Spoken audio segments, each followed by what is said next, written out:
Energy powers everything in our lives. Pero, have you ever stopped to ask, saan nga ba nanggagaling ang kuryente? Walang perpektong source kung hindi nakadepende sa merkado, nakasalalay sa panahon.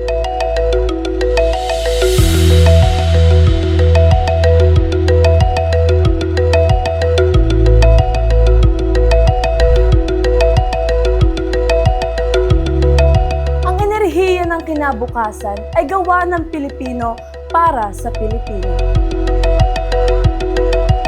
Ang kagandahan ng nuclear, ito lang ang source na kayang tumakbo ng tuloy-tuloy 24/7. Mas magagandang paaralan para sa maayos na ospital, maraming trabaho, at gayon din ang mas malinis na kapaligiran. Ang kinabukasan ng enerhiya ay nasa kamay namin. So, the choice is ours.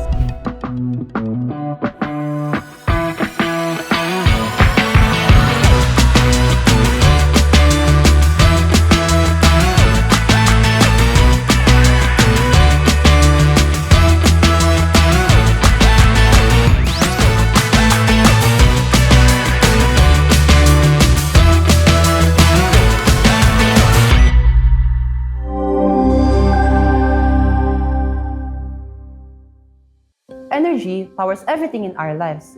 Energy in the form of the electricity let us study at night, connect online, and keep our world moving. Most of us just flip a switch and expect the line to turn on. Pero, have you ever stopped to ask, saan nga ba nanggagaling ang kuryente?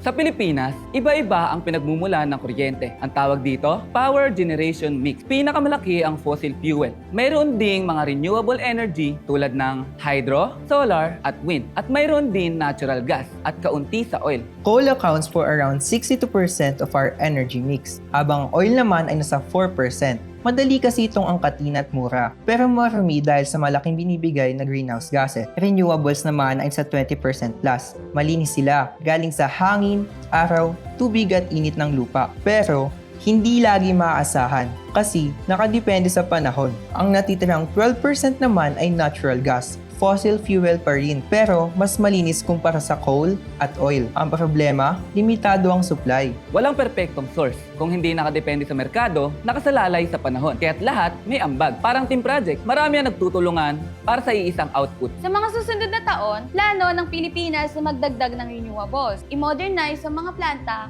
at maghanap ng mas malinis at maaasahang mapagkukunan. By 2030, target na umabot sa 35% ang renewables at tataas pa hanggang 50% sa 2040. Meaning, tayo mismo ang makakaranas ng energy transition. Mas ligtas, mas sustainable kaysa dati. Pero hindi lang iyon. Plano rin ang Department of Energy na isama sa generation mix ang nuclear. Magbibigay ito ng dagdag na source of energy para mas matatag at maasahan ang supply ng kuryente sa bansa. Pero ano nga ba ito? Ang kagandahan ng nuclear, ito lang ang source na kayang tumakbo ng tuloy-tuloy 24/7. Hindi ito nakadepende sa init ng araw o lakas ng hangin. Umulan man o umaraw, siguradong may kuryente ka. Paano? Nagsisimula ito sa uranium, isang natural na elemento. Kapag hinati ang atom nito, isang prosesong tinatawag na fission. Lumalabas ang napakalakas na init. Tulad ng takore, pinapakulo nito ang tubig para gawing steam. Ang steam ang nagpapaikot ng turbine at ang turbine ang gumagawa ng kuryente na dumadaloy sa mga linya. Ang buong prosesong ito ay malinis, kaunti lamang ang greenhouse gases. At dahil hindi nakatali sa presyo ng imported fuel, pwedeng mas mura ang kuryente sa hinaharap. Okay, alam na natin kung saan nanggaling ang enerhiya. Pero paano nga ba ito nakakarating sa ilaw sa kwarto mo o sa charger ng cellphone mo? Ganito ang biyahe ng kuryente. Pagkatapos gawin ng kuryente sa planta, may mahabang biyahe pa itong tinatahak. Step 1, transmission. Dumadaan ng kuryente sa high voltage lines na hawak ng National Grid. para itong expressway ng kuryente. Step 2, distribution. Pagdating sa mga bayan at lungsod, pinapababa ang voltahe sa substation. Dito pumapasok ang mga electric cooperative at utility companies. Parang exit ramp papasok sa mas maliliit na kalsada. Step 3, connection. Sa huli, dumadaan sa mga poste hanggang makarating sa bahay, paaralan at ospital. Kaya nag-on ang ilaw, gumagana ang gadgets, at tuloy ang pag-aaral. Simple lang ang daloy ng kuryente. Pero pagdating sa nuclear, maraming kumakalat ng maling impormasyon at maling paniniwala. Let's put them to the test. First question. Kung may nuclear plant, puputok ba ito na parang atomic bomb? False. Nuclear power plants and nuclear bombs use different technologies. Power plants are built to produce electricity safely, not to explode. May safety systems sila designed to prevent accidents. Nakakatakot ba ang radiation? Hindi palagi. Radiation is natural part of life. Meron sa bananas, X-rays at kahit sa paglipad sa eroplano. Ang malaga ay kontrolado ang exposure. Sa natural plant, may multiple safety barriers at strict monitoring to keep radiation levels safe for workers and nearby communities. Nuclear waste, green glowing slime. Nope, that's just from movies. Nuclear waste is actually solid and it is sealed in heavy, secure containers made of steel and concrete. Walang slime, walang glow, just safe storage while waiting for long-term disposal or recycling. Okay, what about this? Bawal ang nuclear sa Pilipinas? Not exactly. Walang operational nuclear plants sa ngayon, pero legal ang development. In fact, the government is studying it as a part of our future energy mix, kasama ng clean energy scenario ng bansa. Ang mahalaga, may batas at safety guidelines bago ito may patupad. Last question.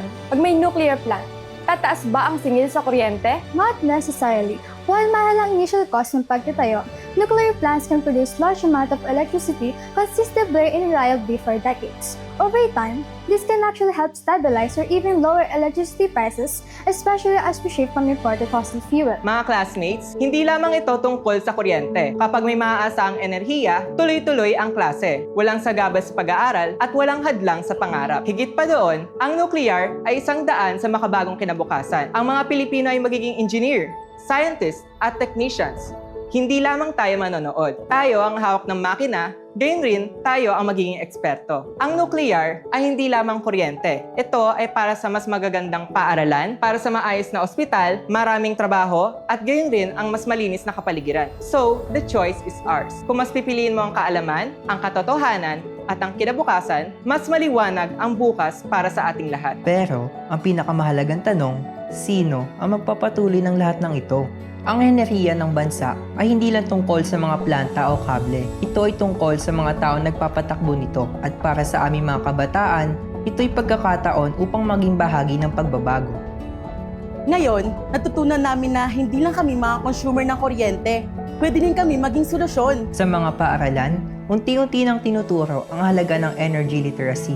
Pag-unawa kung paano umikot ang kuryente, saan ito nanggagaling, at kung paano ito nagiging parte ng pang-araw-araw na buhay. Class, remember this. The Department of Energy exploring nuclear energy to provide the Philippines with a stable and reliable power source. Yes, Alexa. Simple lang. Kapag alam mo kung paano gumagana ang enerhiya, mas naiintindihan mo kung bakit dapat itong alagaan. At habang natututo kami, mas lumalalim din ang respeto namin sa mga taong nagkatrabaho para manatiling may ilaw ang bansa. Ang kaalaman ay mas makabuluhan kapag ginagamit para makapagbigay lakas sa iba, sa mga paaralan, barangay at online spaces. Unti-unti na nagiging leader ang kabataan sa usaping enerhiya. Bilang bagong henerasyon, tungkulin natin hindi lamang matuto, kundi magbahagi, kumilos at magbigay inspirasyon.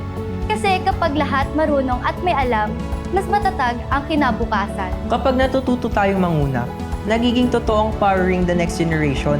Hindi lang kami ang kinabukasan. Kami rin ang kasalukuyan. Ang kinabukasan ng enerhiya ay nasa kamay namin. At kung pipiliin natin ang kaalaman, ang katotohanan at pagkakaisa, sisiguruhin namin ang bawat watt ng kuryente ay magsisilbi para sa lahat.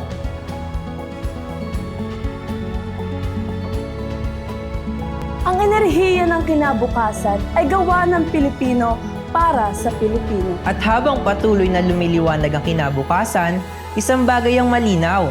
The future is clear, the future is nuclear.